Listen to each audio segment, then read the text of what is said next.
In Flanders fields the poppies blow between the crosses, row on row, that mark our place.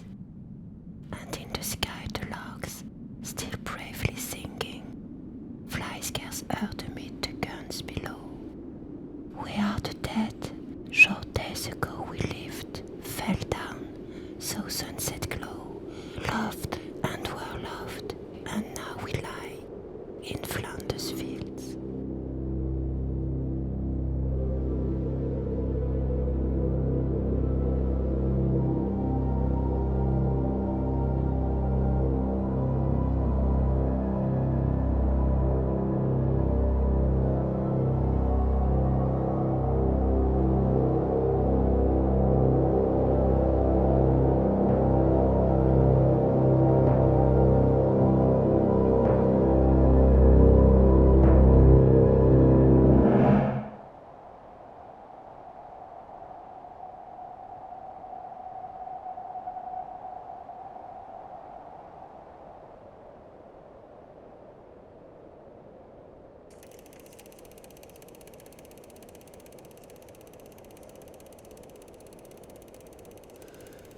Ils t'ont filmé dans ce village des Vosges parce que tu avais un gentil sourire et le regard un peu triste de celui qui allait remonter en ligne.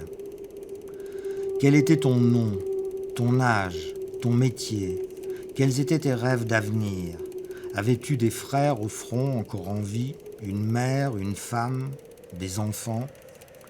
Ta bonne bouille de victime désignée, docile et émouvante leur a plu. Tu représentais certainement pour eux ce brave soldat français plein de bonne volonté, ce sacrifié d'avance, auquel on avait dit qu'il allait joliment donner sa vie pour la patrie. Les as-tu crus? Dans quel merdier ils t'ont mis, toi, qui avais bien d'autres choses à faire? En es-tu revenu?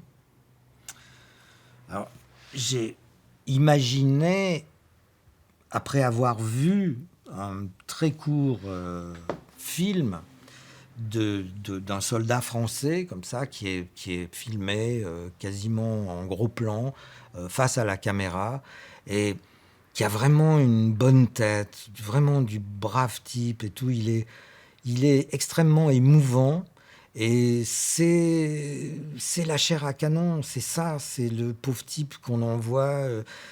Est-ce qu'il a gobé tout ce qu'on lui a raconté? La séquence suivante, on voit son régiment qui monte en ligne et il est parmi les soldats. Et je trouvais ça très, très touchant, ce personnage. On ignore son nom. Donc à partir de ce moment-là, moi je peux me poser des tas de questions, effectivement. Est-ce qu'il avait des enfants? Quel était son métier? J'essaie de le faire vivre à partir de rien du tout, à partir de son visage, à partir de son expression qui est extrêmement émouvante.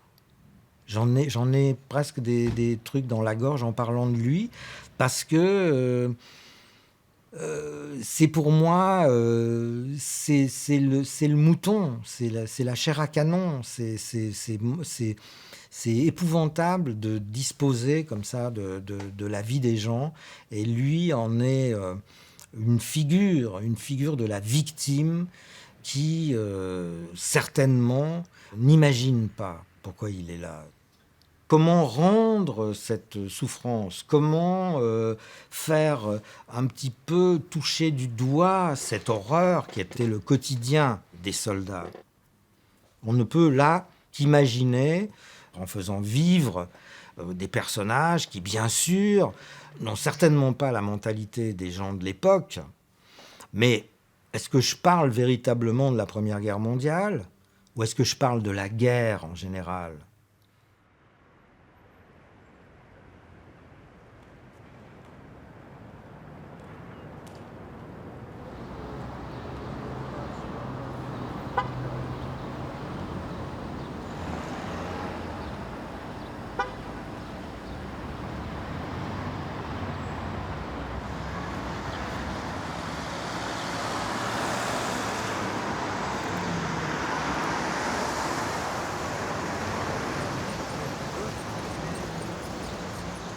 Sarajevo is a very interesting place, I think. It is a very, very beautiful city.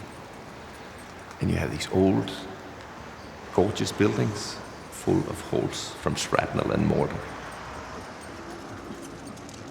It's the perfect metaphor, really, for war and for human frailty, for human mistakes, I think. It's a fantastic place, but also a place so full of pain and so full of history.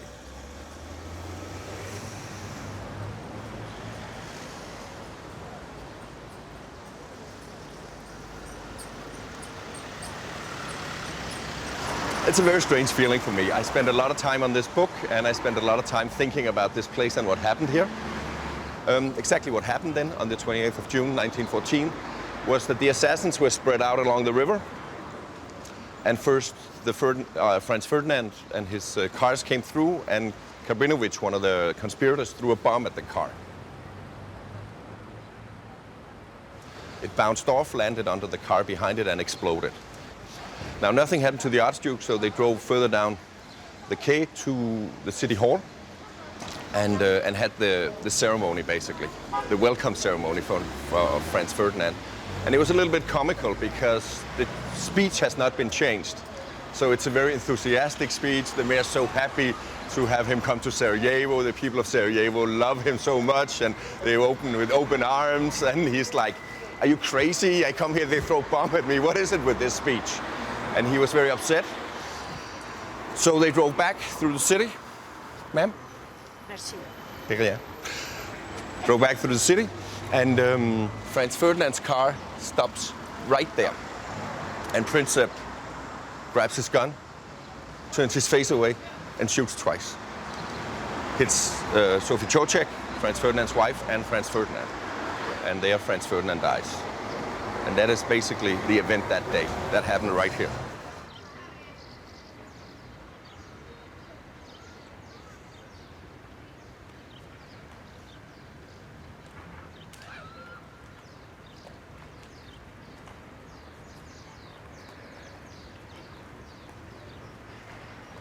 I live in New York City, right next to Ground Zero, where September 11th there was the terror attack. I was there that day with my youngest son at home. I'm about 200 meters away. And I thought a lot about, after the September 11th attack, what made young men wanted to be terrorists. I mean, why do you want to go do an act of terror as opposed to build a school in your hometown? And I thought, maybe through Gavrilo Princip I can explore that subject.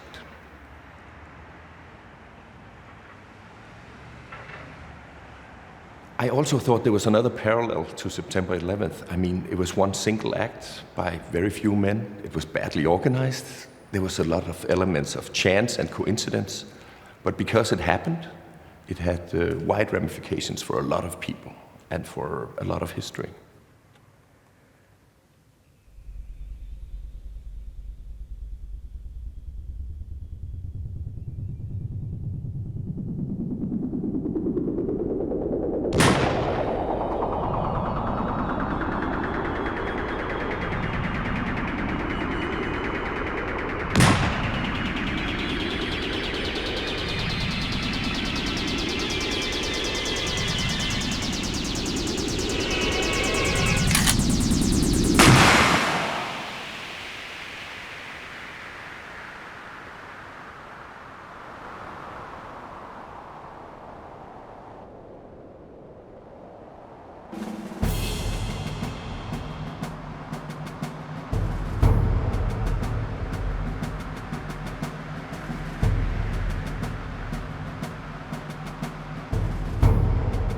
Les Allemands partent équipés, les Français pas du tout. Ils partent en pantalon rouge à la foire du trône.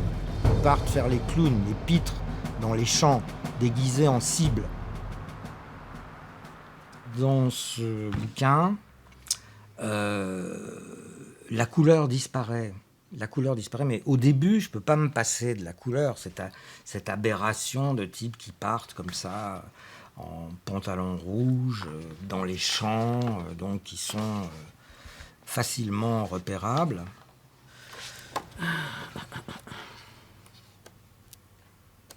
Ah ouais, la fleur au fusil, voilà.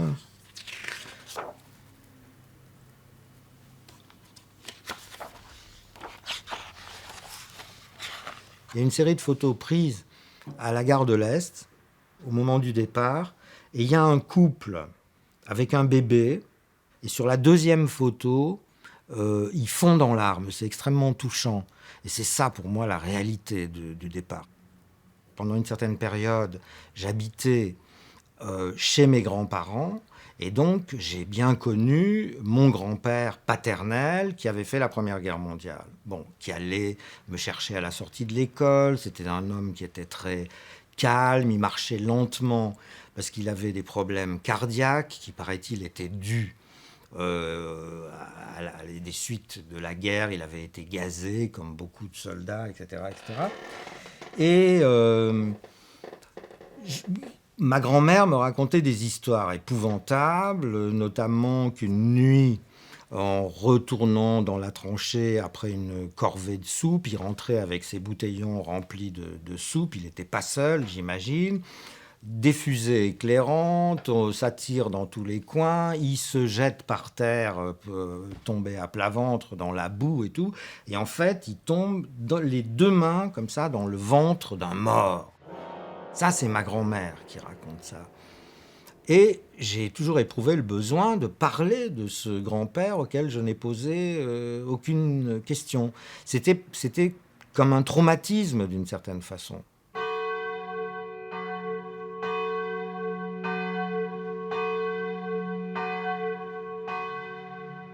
On commence à évoquer la guerre à travers ce type qui est en train de mourir sur son lit. Et la première chose qui le ramène à la guerre, c'est le son. En l'occurrence, c'est parce qu'il entend les cloches et que ça lui rappelle le tocsin. Alors, oui, on est dans un récit de bande dessinée et la première chose qu'on évoque, c'est le son. Et la deuxième chose qu'on évoque, c'est l'odeur. C'est-à-dire à peu près les deux choses qu'on ne peut absolument pas avoir. Mais là, pour le coup, aucun récit artistique, même au cinéma ou en livre, n'aurait les odeurs. Par contre, justement, par l'image et par les mots, il y a eu tout un travail sur les mots pour évoquer l'odeur de pourriture, de mort, cette espèce de truc douceâtre et dégueulasse qui pouvait imprégner, et dont surtout les soldats le disent tous, ils le sentent encore des décennies après. C'est-à-dire, il suffit qu'une image, un son, quelque chose les ramène à la guerre pour qu'ils ressentent l'odeur de mort qui planait sur les tranchées, etc. Donc quelque chose qui est quand même aussi fort que ça. Et dès le départ, on s'est dit avec Maël, la façon de rentrer dans la guerre, c'est une double page qui travaille que sur les sens, sur les sons de la guerre, sur l'odeur de la guerre et au final sur le silence.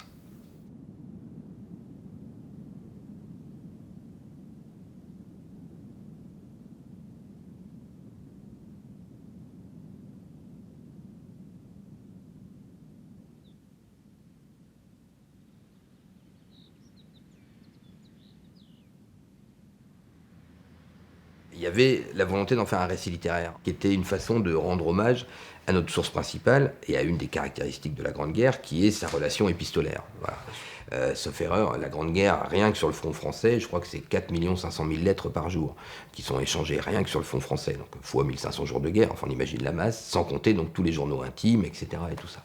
Et c'était une anecdote que j'avais découverte dans un carnet intime, justement, où le soldat racontait tous ces soldats qui viennent d'être tués et dont les lettres, souvent qu'ils gardent contre eux, ou dans leur besace, ou dans leur uniforme, ont explosé avec les obus, tout simplement. Le type a été déchiqueté et il y a des lettres. Voilà, des bouts de papier qui volent au-dessus du champ de bataille. Et ça n'avait jamais été montré. Je n'ai pas souvenir d'avoir vu une image un peu au cinéma ou même dans la littérature qui évoquait ces lettres comme ça volées sur le champ de bataille. Visuellement, quand on a commencé à travailler sur ce récit, on manquait un peu d'accroche. C'est-à-dire qu'il y avait pléthore de livres, de photographies sur la Grande Guerre. Mais tous se ressemblaient un petit peu. C'est le même genre de documents, c'est le même genre de photos prises dans le même genre de situation. Et le déclic est venu avec ce livre-là. On voit vraiment la jeunesse des soldats. Jusqu'à ce que je travaille sur ce sujet, j'avais comme tout le monde une vision du soldat de la guerre de 14. Peut-être que j'étais prêt à accepter l'idée qu'il était jeune, mais pour moi, c'était une espèce de type poilu, sale, barbu, moustachu, d'âge incertain, finalement. Donc c'était vraiment des photos très inspirantes pour nous. Moi j'aime beaucoup celle-ci en particulier, parce que là, moi j'ai l'impression d'avoir un gamin de 16 ans. Et c'est peut-être ce qu'il était, d'ailleurs. C'est pas facile de représenter des gamins avec un uniforme et de leur garder cet air juvénile, ça les vieillit tout de suite. L'illustration, c'est parmi les premiers documents que j'ai eus entre les mains, qui m'ont été remis par le grand-père de ma compagne. Et c'est un peu le premier contact que j'ai eu avec la photographie et la peinture officielle de la Grande Guerre. Et c'était vraiment une découverte pour moi. J'avais pas du tout compris à quel point la Grande Guerre était source d'images. Voilà, par exemple, ça, c'était très intéressant pour moi. C'était quoi? Enfin, des accords de couleurs qu'on ne voit pas forcément quand on consulte des archives photos, quoi. Et c'est une source d'inspiration autant et peut-être même davantage qu'une source de documentation.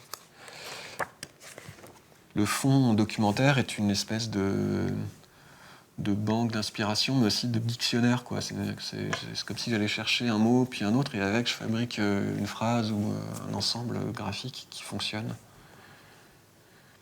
On a beau dire en permanence, ce qui décrit une guerre, le terme le plus courant à coller à une guerre, c'est inhumain.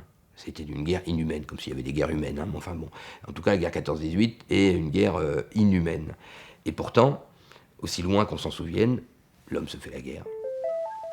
Et plus on avance, plus on progresse, entre guillemets, dans l'humanité, plus le sentiment même humaniste s'est développé, pire on s'est fait la guerre. Et notre mal à la guerre voulait interroger ça. Voulait interroger ce qui fait d'un boutiquier, d'un paysan, d'un marin-pêcheur, tout d'un coup un tueur en puissance du jour au lendemain, parce qu'on a mis en place les mécanismes pour que tout ça puisse se libérer en lui de façon légale, normale, autorisée, etc. Et tout ça. Comment on devient tous des tueurs légaux.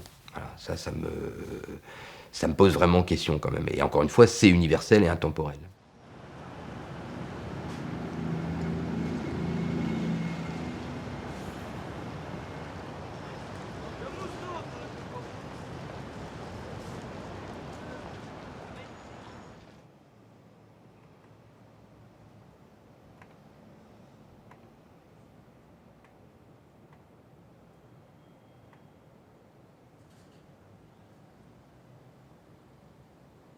Donc ça, c'est une image assez connue, puisque c'est l'attaque du 22 avril, vue aérienne. On voit les bonbonnes et on voit les troupes derrière. Le moment tant attendu du professeur Haber se présente enfin. Ce 22 avril 1915 restera un jour qui fera date dans l'histoire des Allemands, se dit-il. À 17h précises, le professeur donne l'ordre de libérer les 150 tonnes de chlore. Le spectacle funèbre ne laisse personne indifférent.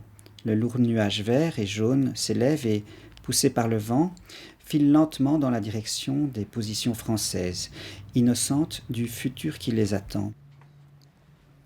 C'est vrai que Fritz Haber va lui-même aller chercher les généraux allemands en disant je vais vous offrir ma science, je veux absolument, j'ai des idées, je peux, ma chimie peut nous faire gagner. Et donc il a en tête cette idée des gaz de combat. Les premiers masques à gaz, c'était simplement un petit tissu dans lequel on demandait aux soldats d'uriner et de porter ça à leur nez. Donc on était vraiment dans quelque chose d'extrêmement rudimentaire. Et puis après, effectivement, il y a eu un développement des masques à gaz, comme il y a eu un développement des gaz qui sont devenus de plus en plus corrosifs, de plus en plus dangereux. Mais c'est toujours la science qui lançait des gaz, et puis après, il fallait trouver des solutions en urgence, quoi. Mais ce que j'explique et ce que je montre aussi, c'est qu'on se rend compte en grattant un petit peu que toutes les grosses boîtes, BASF, Bayer, veulent faire la même chose. Et c'est tout un esprit, c'est tout un peuple qui et à toutes les strates qui a envie de donner sa science à la guerre. Et c'est absolument pas une spécificité allemande. Il y a de l'argent à se faire, c'est évident. Alors, il y a des entreprises privées, il y a Renault, il y a Schneider, il y a les grandes familles qui sont là. Et puis, il y a aussi des manufactures d'État. Par exemple, c'est ce dont je parle là, dans ce bouquin. Je parle du fameux casque. Parce que c'est une toute petite chose, mais c'est important. C'est-à-dire qu'en 1915, ce casque coûte 3 francs 35. Bon. Et il va coûter 5 francs dès janvier 1917. Ils vont coiffer... Alors évidemment, il y a toute l'armée d'Afrique, il y a les Italiens, les Belges, les Serbes, les Roumains, les Polonais, les Hollandais, les Tchèques, les Russes et l'armée française. On a réussi à vendre ce casque à tout le monde. On en a fabriqué 20 millions. On ne va pas dire qu'il n'y a pas des intérêts financiers dans cette affaire-là. Alors, pour éviter de dessiner toujours le même genre de personnage, de poilu, à une époque, quand des copains passaient à la maison, je leur mettais un casque sur la tête et je leur faisais une photo face profil pour avoir une espèce de réserve comme ça, de visage, une espèce de bestiaire finalement. Voilà Bilal.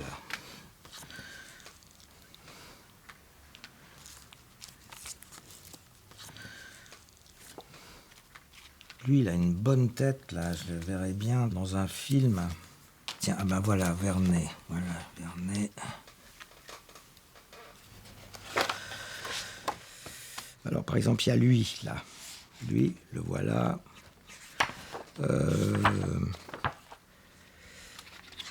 Lui.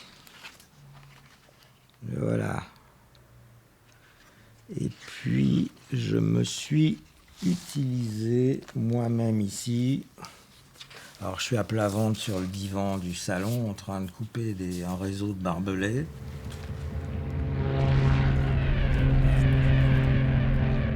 Dès que je me suis dit je vais mettre cette histoire de Fritz Haber en image, la question première qui m'est venue c'est mais à un moment donné tu vas devoir dessiner des nuages de gaz. Et là m'est venue directement cette idée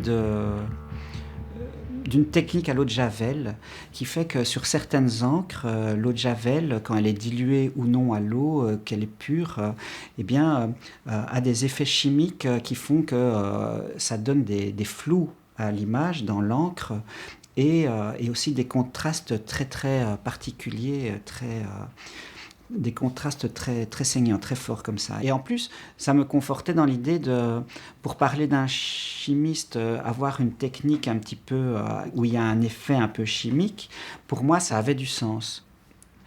Il y avait une symbolique aussi de faire tout en brun, en sépia comme ça, parce que pour faire du brun, il faut tout le spectre de la couleur. On mélange tout. Comme quand on est gamin, on dit tu mélanges tout et tu as une couleur cacadois dégueulasse. Et pour moi, cette époque est totalement représentative de cette couleur-là. Ça va dans tous les sens et jusqu'au bout des idées, dans des extrêmes incroyables. Ça peut être l'eugénisme, ça peut être la politique. Et tout le monde est là en train de dire oui, c'est des idées, pourquoi pas. Parce qu'on ne sait pas, ils ne vont pas savoir, tous ces gens-là, ce que les mots et les idées peuvent donner comme abomination. Ils ont oublié.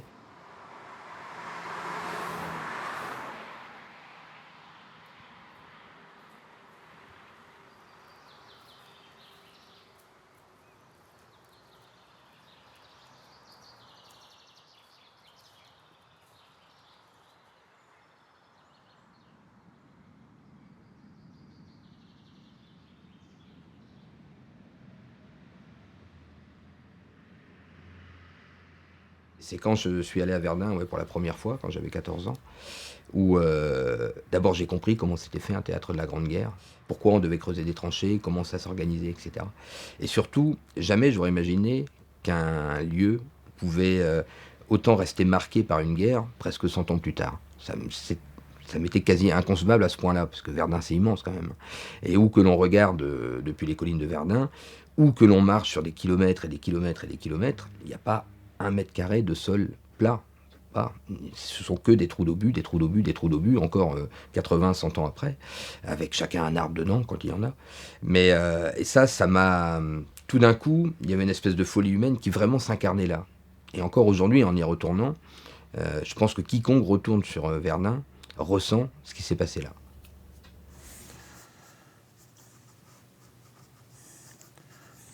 J'ai beaucoup de plaisir à dessiner des arbres, de préférence morts ou peu feuillus.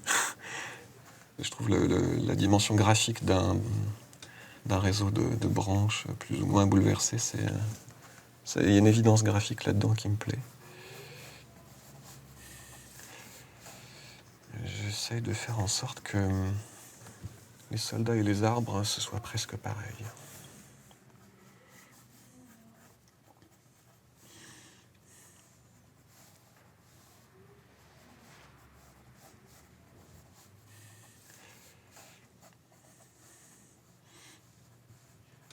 Alors pour le personnage des premiers plans, ce qui va nous intéresser là-dedans, c'est de faire passer non plus la silhouette, mais carrément l'expression. Faut qu'on soit avec le personnage.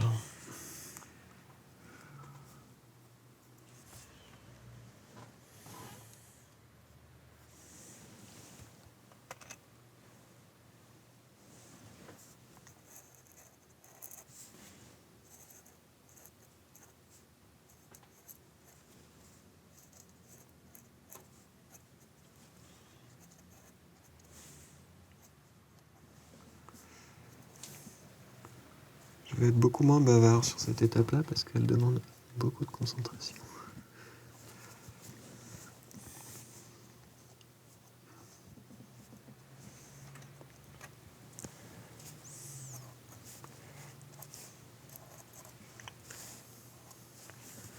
Alors, en ancrant, je m'aperçois que l'épaule de mon personnage est assez loin. Je vais la rapprocher un tout petit peu par rapport au croquis.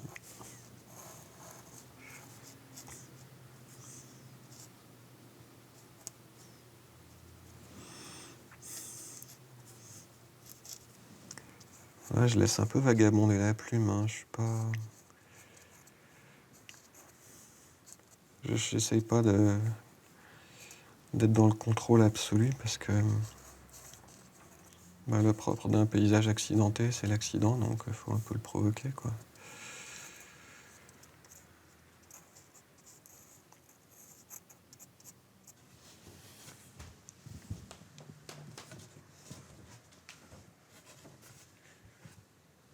Hop là.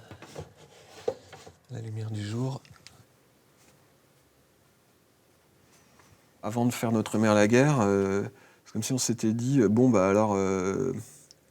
c'est la Grande Guerre, donc on peut pas mettre trop de couleurs. Puis Tardy faisait comme ça. Tardy, comme la plupart des gens qui ont bossé après sur la question, son souci, c'est pas tellement de se dire couleur ou pas couleur, est-ce que je le fais, est-ce que je le fais pas, c'est couleur, pourquoi faire.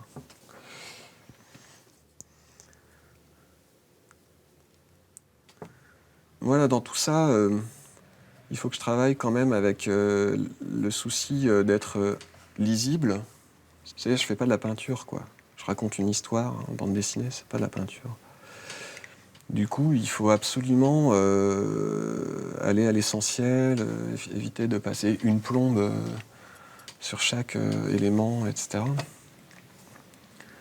C'est pour ça que l'aquarelle, c'est bien, d'abord, ça oblige à aller vite.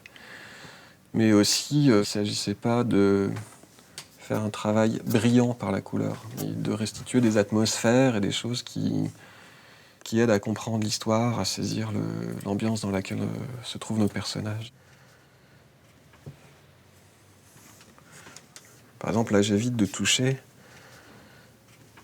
à cette flaque d'eau, parce qu'à terme, j'aimerais que le reflet soit à peu près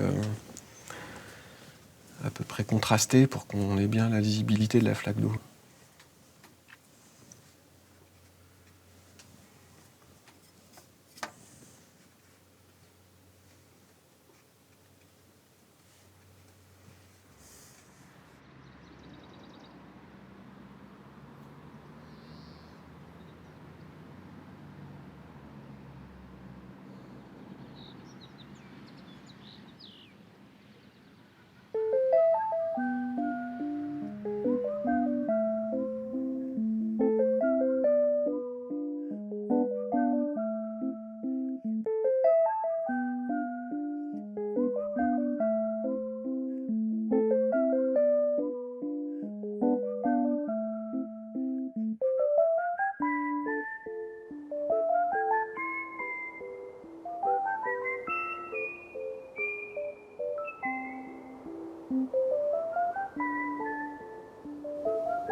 The interesting thing about the first day on the Somme, to me it represents, on one day, everything about the First World War that makes what happened in the First World War so problematic even 100 years later. And that is great loss of life, trench warfare, heavy artillery bombardment. But really it's about that this was the darkest day for the British Army. And on an average day in the First World War, the British were losing about 300 people, not even during an offensive, but just that was common wastage on a day when there was no offensive. But on the first day of the Somme, there were more than 60,000 casualties, and British, and 20,000 of those were killed. So in some ways, the first day of the Somme epitomizes the First World War, I mean, in my mind.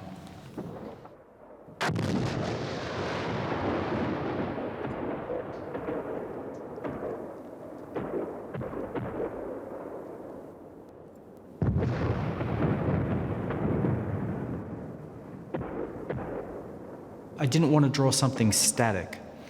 I thought I wanted to draw something that would have a narrative, and I realized that's also possible even in a single image, because if you read from left to right, you can sort of tell a story. You can show the progression of time.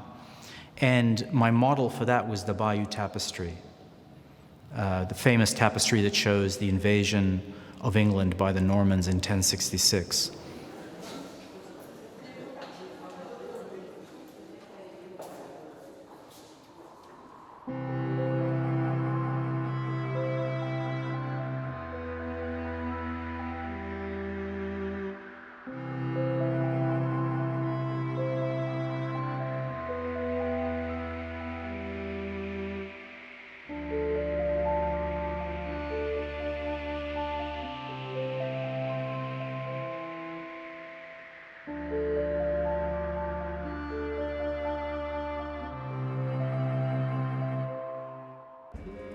One of the great things about drawing is that if you let yourself get into it, you become intimately involved in what you're drawing. So in this case, it's kind of a privilege to draw all this because you have to think about each person, and when you're thinking that you're drawing, now they're not real people, but you have to draw them as if they were. So in some ways you feel very close to these individuals you're drawing, and even when you're unfortunately showing them being killed, it's sort of a strange feeling because you think about the family and the mother. I wanted to draw everyone like, yeah, this person had a mother.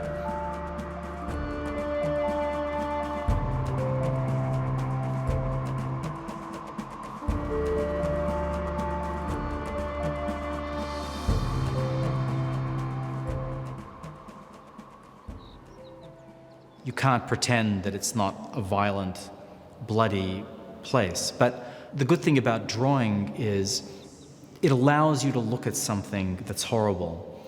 If you see photographs of the same sorts of things I'm drawing, like body parts, that's very hard to look at. I mean, most of us, including myself, I turn the other way. I don't like looking at actual images of things like that. But a drawing is kind of a filter that gives you license to look somehow. And I don't want people to forget the amount of effort that went into horror, the amount of cooperation that goes into something like horror.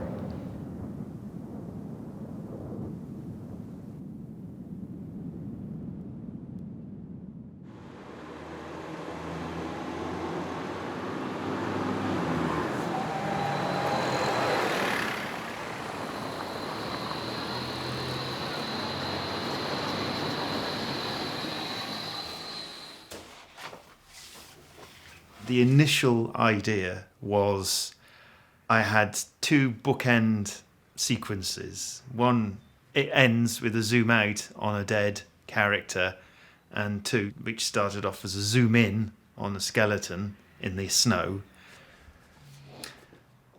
So that was my idea, this sort of bookend, the idea that the story is circular, the idea that the war is never ending. No matter what you do, you can't stop this process. It was an interesting visual concept, and I think I even drew these pages even before Robbie had finished the script.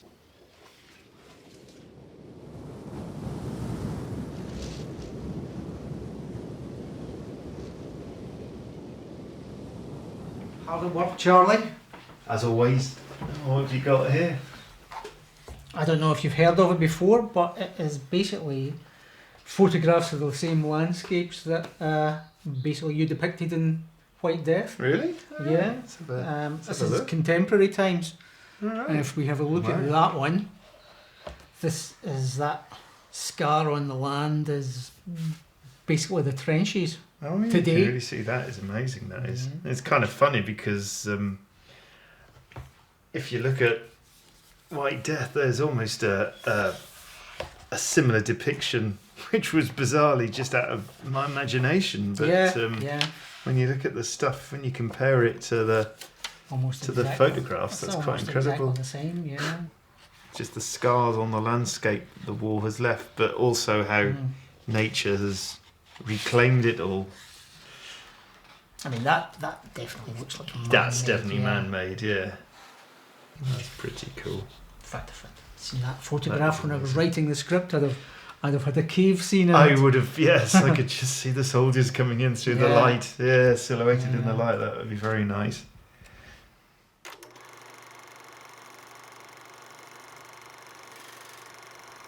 $60,000 to 100,000 troops, they estimated, were killed by avalanches in those regions. But not just avalanches, it was avalanches deliberately caused by cannon fire, i.e. there was the forces on either side were basically turning nature itself into a weapon of war.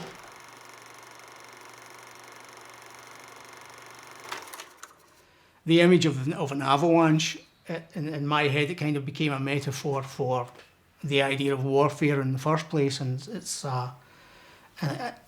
and the idea of this hugely catastrophic event but it just starts off from something very small. In the case of the First World War, the assassination of an archduke that the majority of people in the world had probably never heard of, but it then just escalated until it, like an avalanche that's surging down a mountain, it just relentlessly and remorselessly consumes everything in its way, and once it actually starts, it's almost unstoppable.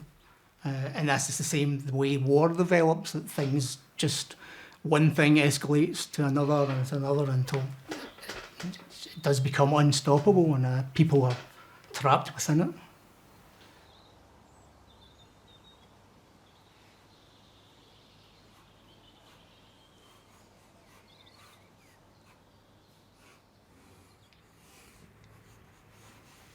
This is the first time I've drawn somebody from White Death for about 18 years. So let's see how this looks.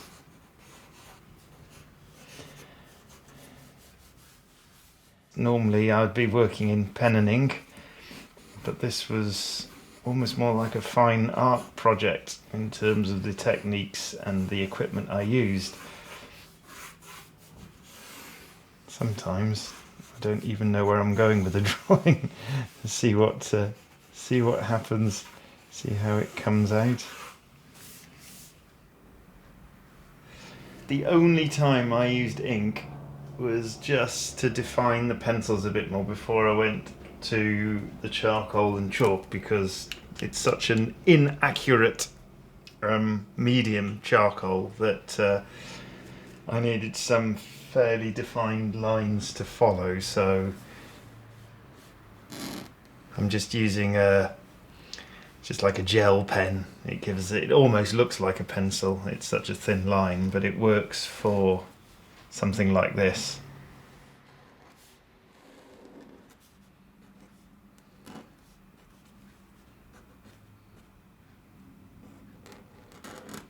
A decent bit of charcoal.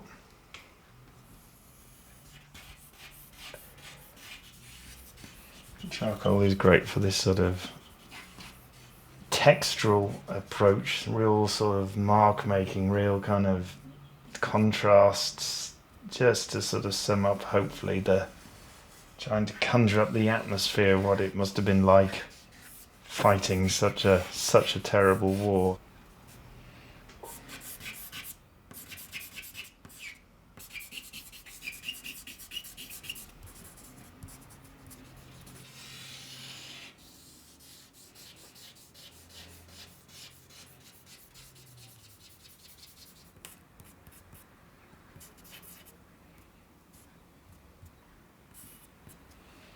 Of course, one other good advantage to doing something like this is it's incredibly quick.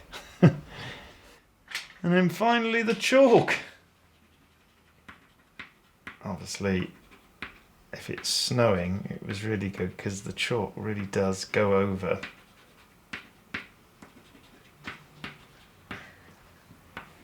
The snow is almost a character in the book because the technique, the charcoal on grey paper, that was done for the figures, the background, the buildings, everything. The only thing that was white was the snow. There we go. One White Death not seen for 18 years.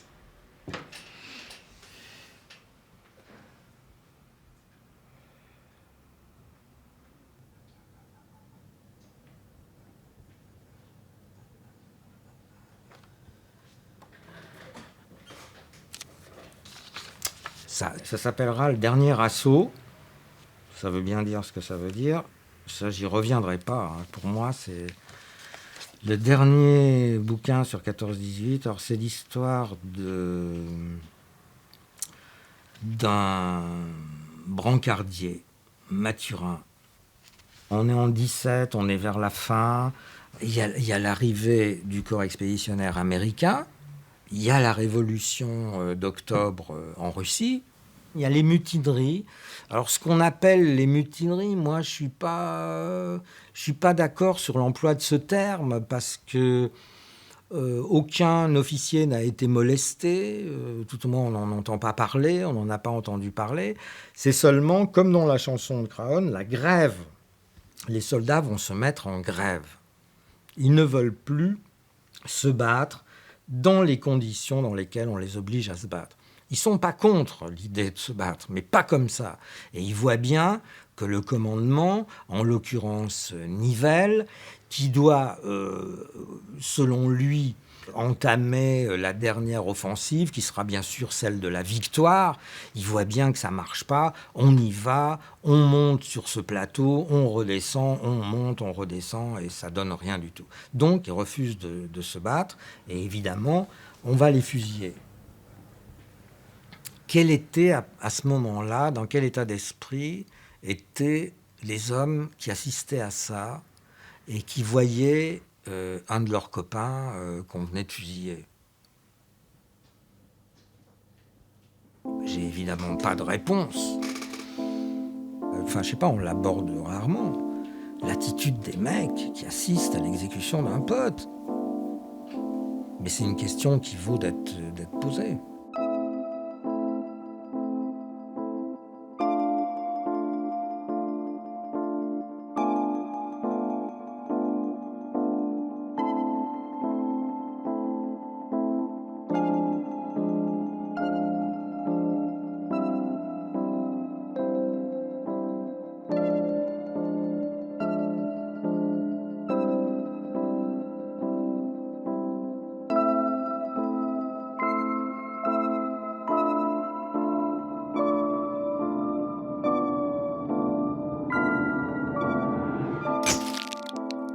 La problématique du personnage, je pense que c'est un personnage qui a été beau et à qui on a volé le visage, c'est quand même très important, c'est le premier contact avec la personne.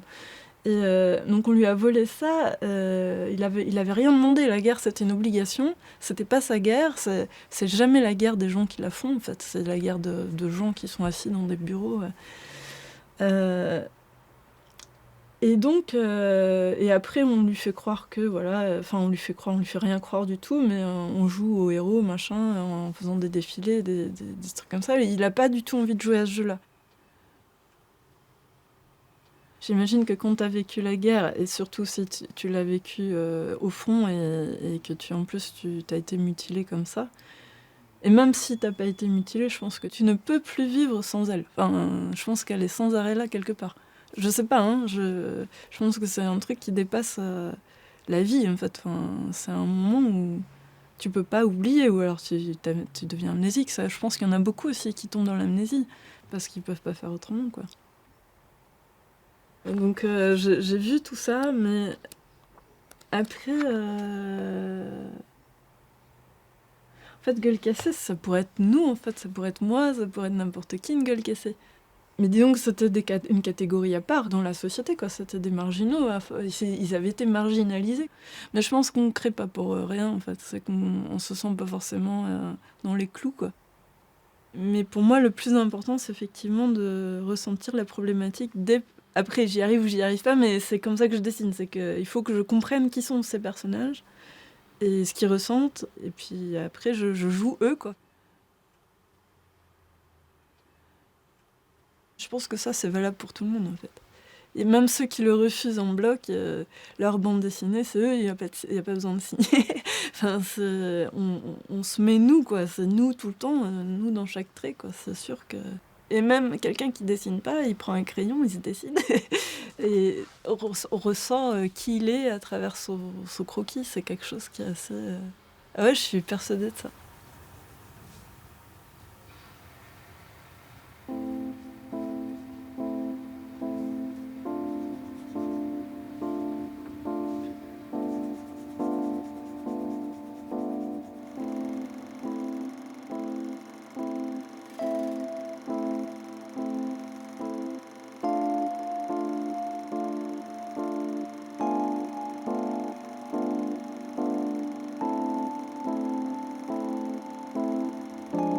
Ça y est, c'est la paix. Mais qui a décidé ? Qui a décidé que c'était la paix ? Et pour ceux qui l'ont vécu, la guerre dure toujours, oui, parce qu'une fois qu'elle vous a touché, c'est fini. C'est terrible à dire, mais c'est fini. Vous devrez vivre avec, mais vous n'oublierez jamais.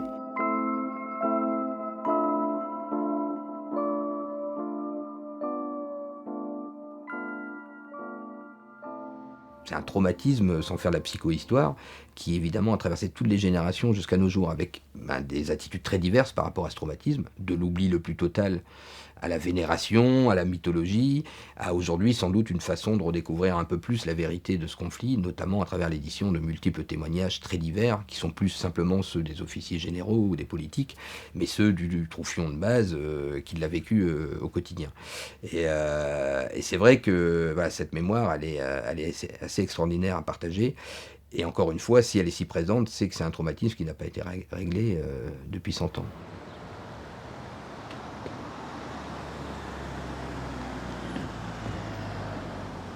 As an artist, your main job is to raise questions.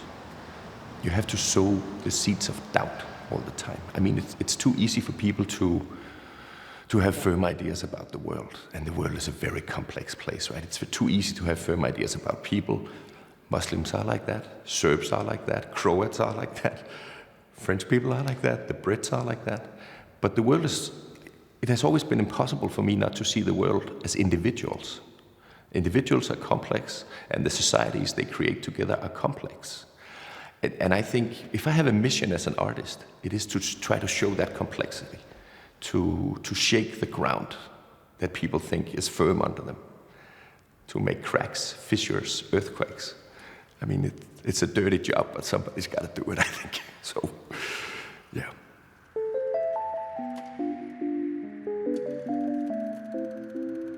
Ce sont des noms fantômes.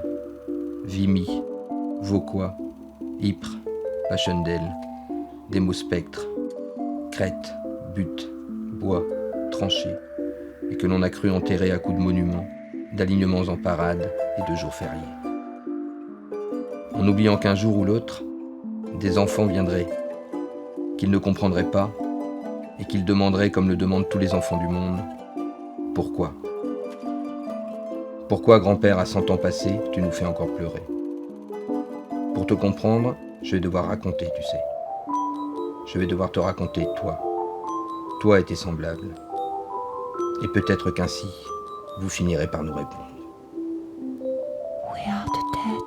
Short days ago we lived, fell down, saw sunset glow, loved and were loved, and now we lie in Flanders fields.